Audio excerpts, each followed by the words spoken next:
اگر علاقمندی در طالبان در رهبرانشان به خاطر صلح و بازسازی افغانستان و ترقی افغانستان وجود داشته باشد، باید عملا ثابت بسازند که مخالف این پروژه ها نیستند. د افغانستان او ترکمنستان د سیاسي او اقتصادي اړیکو د پراختیا لپاره په هرات کې د دواړو هیوادونو د بهرنیو چارو وزیرانو د دوه ورځنۍ غونډې پر مهال په اتو بنسټیزو مواردو موافقه وکړه. د افغانستان د بهرنیو چارو وزیر د یادې دوه ورځنۍ غونډې پای ته رسېدو څخه وروسته په یو خبري کنفرانس کې وویل د ترکمنستان خاوره کې د ټاپي پروژې کار خلاص شوی او پریکړه وشوه چې ډیر ژر به یې په افغانستان کې کارونه پیل شي. هغه زیاته کړه د افغانستان او لاجوردو لارې اړوندو هیوادونو سوداګرو ته د اسانتیا برابرولو د تور غونډۍ څخه هرات او قیني بندره پورې د ریل پټلۍ غځولو، ترکمنستان ته د رخام او مرمرو صادراتو، د ترکمنستان څخه هرات او بیا پاکستان ته د برېښنا پر انتقال، هرات پوهنتون کې د نفت او غازو د پونځي پر جوړولو، ترکمنستان کې د افغان محصلینو پر روزلو، سولې او امنیت ټینګښت باندې هوکړې وشوې.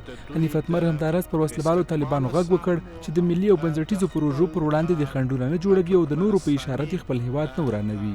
ما با دوستان ترکمنستانی خود با توافق رسیدیم که اول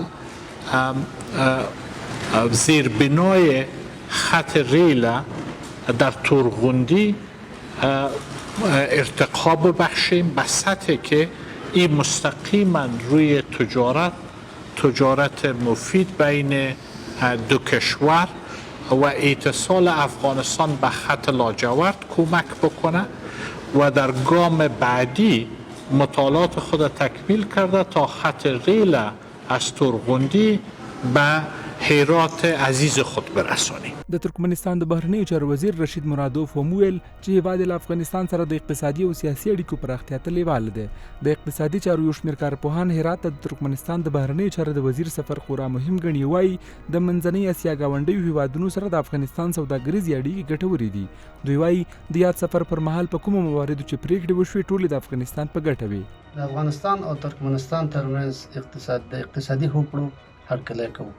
که دغه لاسلیک شوي هوکړې عملي بڼه ترسره کړي نو د افغانستان د اقتصاد په پیاوړتیا کې به غټ رول ولوبوي.